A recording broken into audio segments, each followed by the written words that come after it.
and welcome to the Bulli Antique Motorcycle Weekend held at Manshed Auctions.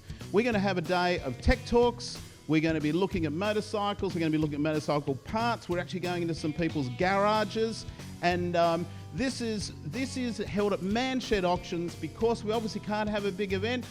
My name is Antony Gullick. This is Howard Collins, and I'd like Howard to take over. Thank you very much indeed. Well, of course, we're here socially distanced. We're 1.5 metres apart, but if those of you in regional New South Wales, that's a cow and a half, roughly, apart from each other. We've done the hand sanitizer. Face wipes, we just checked. I've got a mask in the pocket if we need it. We're ready to go for this really exciting event here at Manshed Auctions. I think so. And this is our way of giving something to the motorcycling community and also helping everybody stay safe in these COVID times. So let's have a look at some of the bikes that are going under the hammer this afternoon. Let's squeeze behind here and have a look, see what we got. Well, our first bike here is this lovely 1964 Harley-Davidson. This bike is totally original, all original paint, runs like a Swiss watch. It's a beautiful, beautiful machine. Now, it also comes with all the accessories. It's got the full windscreen. It's got the buddy seat there, the original. Look at this candy and white buddy seat. It's got the top box over there. Do you want to have a look? Let's have a look in this box because I've heard this is an award-winning bike. Let's have a look, see what we can find it. Hey, Antony, look at this.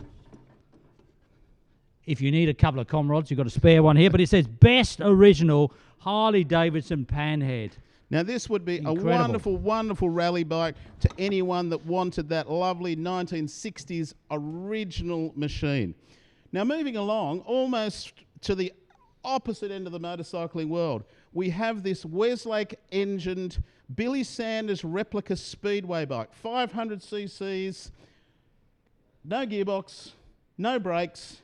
This is the real McCoy. Like, this is a it looks like it's ready to go. It's positioned for that leg out experience. Certainly, I can remember certainly the Scandinavians were pretty good at Speedway. The Danes and the Swedes, they're right up there. But Billy Sanders was, of course, the great Australian Speedway rider. And this is a Billy Sanders replica bike. Wonderful 500cc, alcohol burning, single cylinder motor, great bit of gear. Now, speaking of great bits of gear.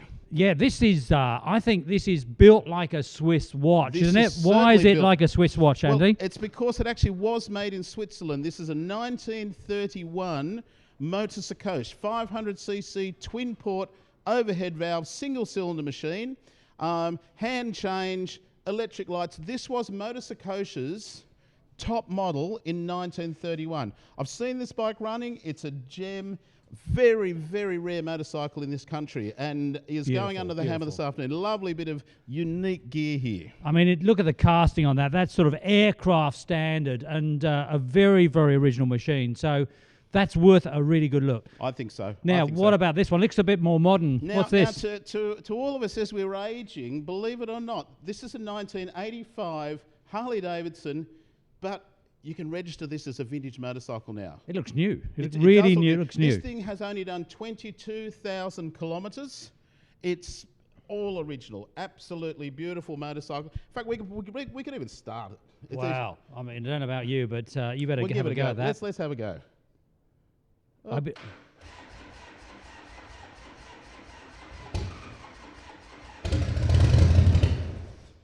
Ooh.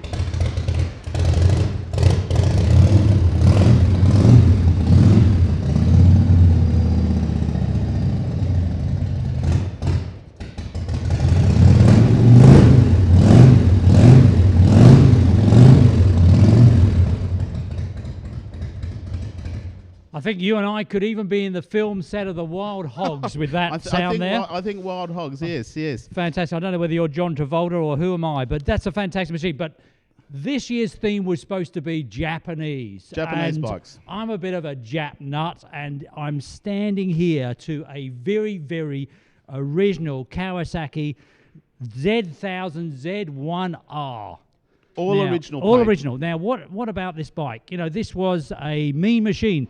1,015 cc's, if I remember rightly. I think you're right. Changed up to the 18-inch wheel, but 2 tanks. If you're in Australia, you've got the option of your standard tank. You could go about well, from petrol station to petrol station with this tank. But then there was the touring model. There's an example there. They call that one the coffin tank. Did they? I'm not surprised. But now this is pretty original, isn't it? Oh, yeah, this one has all the original tools, all the original books. It even has the accessory Kickstarter under here that you can stick on the side if your battery goes flat. It's all there. To anyone who was a Japanese biker, particularly a Z1R enthusiast, it doesn't get much better than this one. I can't remember the colour, but it was something either starburst silver, little handlebar there as well, handlebar fairing, a very original machine. I like that one. That's definitely one of my favourites. But we're going back to the war now. It's seen some service by the looks of things. It certainly has seen some service. Now, this is quite a unique thing, because what happened was that many thousands of these bikes were sent out to the Australian Army. Now, when they arrived, they were painted in whatever colour was the colour for that regiment. Now, this one's obviously an Army one. This was in the green. This is an Australian WLA. Now, this is original paint, unrestored. It's a very unique thing. It's you can see it's got a little bit of patina here, but it's got all the Army gear on it. This one, you can rally it. It's ready to go. Now, I have driven one of these from Albury to Canberra on the 75th anniversary of these fantastic machines. I tell you, I spent the afternoon learning to ride a motorcycle again. Because it's got a foot clutch, it's got the levers almost in the right place, but it's a fantastic machine. Go anywhere all day long, beautiful, comfortable machine. That's a classic. And that's the way they were made. They had to make these so that they could be in deserts, in jungles, and they're super strong, and that's why 75 years, 80 years down the track, this is an original motorcycle. So you're in COVID lockdown. You've got plenty of time on your hands. This looks like it needs a little bit of work on it, and much older. I emphasise a little bit of work because the frame on this has been completely done. The wheels are built. If you look, what you don't see here on the engine will be in amongst these parts. It's a 1915 Hedstrom Indian, 680 cc's. The owner was going to do this as a sort, not a board tracker, but a racy looking thing. You can see it's got the veteran Indian style low bars. It's got all the gear. Now, there's some beautiful things here. Let me just show you this. This is an original carburetor, very, very rare piece of gear. And it's all here with the motorcycle. Brand new clutch, brand new tinware, all the rubbers, etc., etc. The Maggie, the gearbox, it's all there. This is a restorer's dream. I reckon give you a weekend, Antony, you'd have this up and running, wouldn't you? I think we just about could. So let's monkey around now, because this is, what is this? It's Harley-Davidson. It's a Harley-Davidson. I tell you, you would turn up with one of those at your local chapter. I think you would get a strange look, but it is a Harley. Yes. What is it? Sort of monkey bike or something? These came out in the 70s. There was a mini bike craze in the 70s, and everybody decided they had to produce a mini bike. Harley-Davidson wanted to get in on the act. In the United States, mini bikes and mini cycles were everywhere. So this is the Harley-Davidson version of it. Quite a rare little thing. I think this is for a Harley collector. Yeah. Just that thing to add to your collection to make it more complete. And it's just a wonderful little curio. You'd hang that on the wall, but then the big brother next door, that looks like a sleek, black, mean machine there. What's this? This looks fantastic. I think, again, my favourite North American bike here. This is a 1942 WLA Harley-Davidson that's been civilianised. You can see it's got a bit more chrome work, a little bit stylised, a little bit customised, got the matte black paint. The engine gearbox has all just been gone through. This is a pretty cool looking machine. I tell you, that looks really mean. It almost looks like one of those retro modern Harleys you get, but you're talking in the 40s, aren't you? This is a 1940s machine. 42, vintage registration, great little rally bike. Good turn up down to the cafe on one of them. I tell you, that'd turn a few heads. But now, on the other end of the colour spectrum, hold me back, Andy, because this is one of my all-time favourite machines. Now, remind me of the colour. It's called cherry pink. Cherry pink. You could almost eat it, couldn't you? It's 1970s. It's 71. It's Barry Sheen. It's all those sort of things. So, you used to call these in the States water bottles, didn't you? Except we don't live in the States, Howard. Well, this is Australia, but we're okay. Oh, we'll start again. Right. So, Anthony, you used to call this in Australia a water bottle? We call these water bottles, yep. So, and in England? Yeah, well, us British types, you know, we'd call this the kettle. The kettle. The kettle, because you could, you know, boil a cup of tea on That's this. right. You're obsession with a cup of tea. But this is so original. Look, you've even got some of the spare original parts in here, but look at that front brake. Twin leading shoe either side. Yep. I tell you, you'd stop on that. Lovely original pattern tyres. It's all here. All new rubbers right through. This is bike's a really cool regularly machine. ridden. You could just ride away on this one. And the sound. I mean, we won't start it because I think we'll smoke ourselves out, but it's a beautiful sound, lovely machine. 750, then they did the 550, then they did the very little 380 as well. Sounded more like tearing cloth than a motorcycle. Yep. But this is a machine. Again, what is this? Now, this one is incredibly unique. Now, this is a never, ever started WLA 1942 Harley-Davidson. Now, the history of this bike is that at the end of the war, it was surplus to requirement. It was in a crate. It was bought in the 60s, and whoever bought it just put it in the corner. This bike has never, ever been started. An incredibly unique opportunity to buy a timepiece.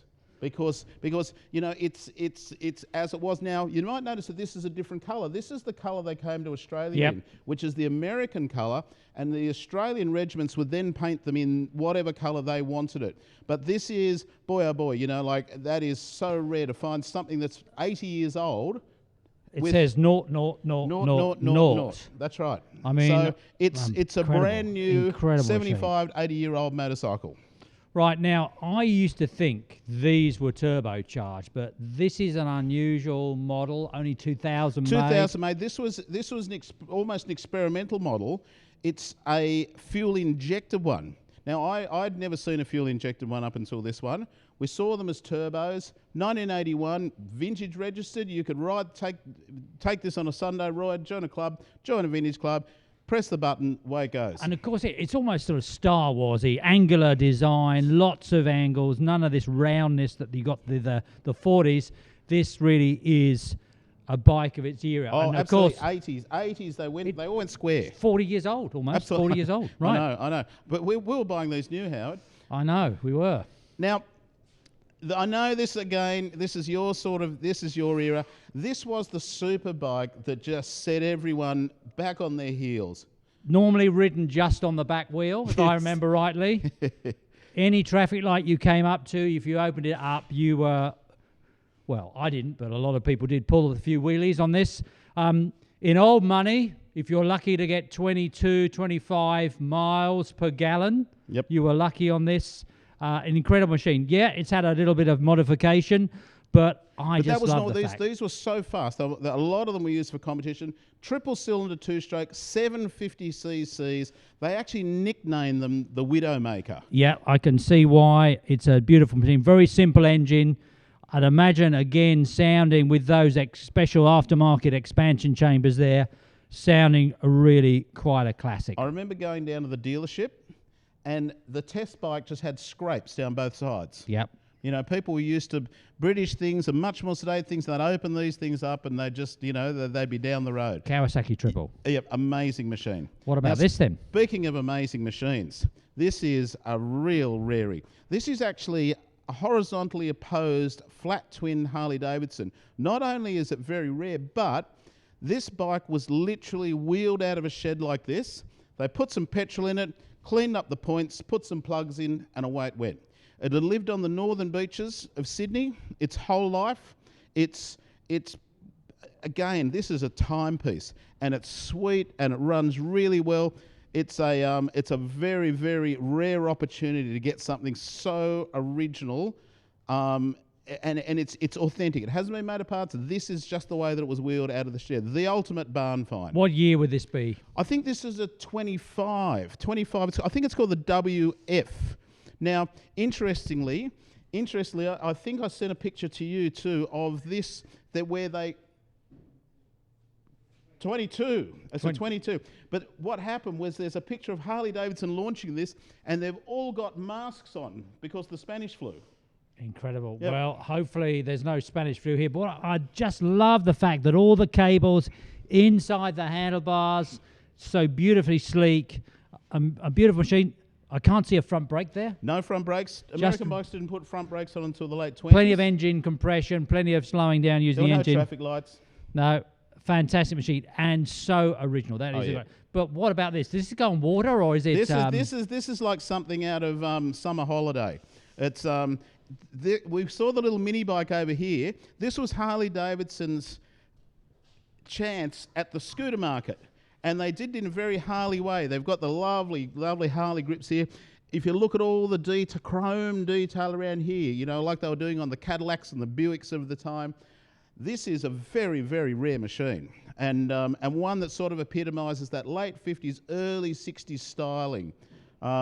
Little two-stroke engine, again, a wonderful, wonderful little curio. Well, some of us old buggers will remember the Jetsons. I reckon this is out the Jetsons. George Jetson would have been on one of them it's quite an incredible happily. machine. Yep. And then it's a bit early for mosquitoes, but we've got one here. Yeah. Now this is an Italian moped. This is the sort of thing that young Italians would have gone zipping down to the cafe and, you know, showing off to their girlfriends, or particularly the girls probably, getting around on one of these things. It's called a mosquito, and I think it sort of sounds like what have we got here? You've got a. I don't know what this. I think it's the look out! Look out! I'm coming. It's got these lovely little dinky forks, and It's a beautifully made machine. oh, it is lovely. And of course, if the engine stops, you've got your set of pedals there. Yep, It and that's really how you is a start them. moped. That's how you start. You pedal, and away you go. Now we're getting a little bit more romantic. Now we're These are the more Moto Guzzi. Moto Guzzi. This is what Gina Lola Brigida or Sophia Loren probably would have been on back in the day. The Moto Guzzi Lodola, single cylinder, overhead valve, beautifully styled machine. The Italians can just do style. And if anyone knew what GT stands for, it tells you here, Gran Turismo. It is Gran Turismo. Beautiful machine, lovely alloy castings. It really shows that Italian sophistication, a bit like MV Augusta, like many of those machines, Laverda, beautiful casting, watertight, airtight, oil tight. One of the reasons they did beautiful castings was that the foundries that were making sculptures in Italy were used to make the engine cases. You're so such a romantic. What about this one? Benelli? Oh yeah, and look at this. You've got the thing where you can actually ride right up on the tank here, or put your bum back here and get your nose down there. These were the Italian Ricky races of the time. Little 175. Gorgeous motorbike, very, very... And there's some sort of line on the front here I can see. It's called a... Leoncino, which I think means small lion. Yeah. So, and if it doesn't, I think it sounds good anyway. I mean, that is beautiful. It's sophisticated Italian. It's the design. And then we come back to some raw American steel. What's this? Now, this is an Army Scout. The Harley-Davidsons produced the WLAs for the war effort. Indians for solo bikes had the Scout, which is this one, and they also had the Chief, which was a 1200 that they always had a sidecar on. Now, remind me the difference between riding an Indian and a Harley. Ah, well, that's for reasons that only Indian riders know and will justify. They have a left-hand throttle, and it's actually tied up in where they had the gear change, so that you could actually have throttle here. You've got a foot clutch. Hand change here. Whereas the Harley is the other way around. That's right. And they stuck with that all along. Your advance and retard here, and your throttle there, and you don't want to get them mixed up, especially if you want to slow down. Definitely not. But these were made for the war effort, and again, what happened after the war was that they civilianised a lot of these things, and people rode them around. You know, in those war years, there were no motorcycles coming into this country. So, Antony, out of all these machines, which is your favourite? Which is your favourite out of all these machines? Boy, that's a toughie. To be honest, I'd be looking. I love these Italian. I love this Motosocoche. Go and find it. Tell me what it is. All right, okay. Here we go. I like that Motosocoche, but I've always liked unusual things. But I tell you what, that Indian, I could get very interested in. Fantastic, beautiful machine. But I tell you, and what about you? What about you, Howard? I tell you. If I'm going to have a cup of tea, this is the one. There's such a The colour is outstanding, the quality. This is a beautifully restored machine. I reckon this is the one. If you love Japanese. And it says 1970s. It's just got 1970s. It has. There's flares, there's seersucker trousers. It's all there. I know we're in our senior years, Antony, but I can remember these coming out, seeing, smelling that two-stroke, hearing that come down the road. There's nothing better. So that's my favourite. So, folks, this afternoon, these are all going under the hammer. Get on to Manshed Auctions. If you want to bid, please log on. You have to be logged on to bid, and that starts at 2 p.m. Make sure that you log on before 2 p.m. You can also watch this on Facebook and on YouTube. But if you want to be bidding, make sure that you have registered on Manshed Auctions, and we'll be back with more tech talks and more things at the Bulli Antique Motorcycle Weekend, the virtual weekend. So, Antony, I think it's time we did some hand sanitising, washed our hands a bit, make sure we keep 1.5 metres apart. Yep. It's great to be here. Thanks so much. It's really exciting to see what's happening. Thank you. And we'll see you soon.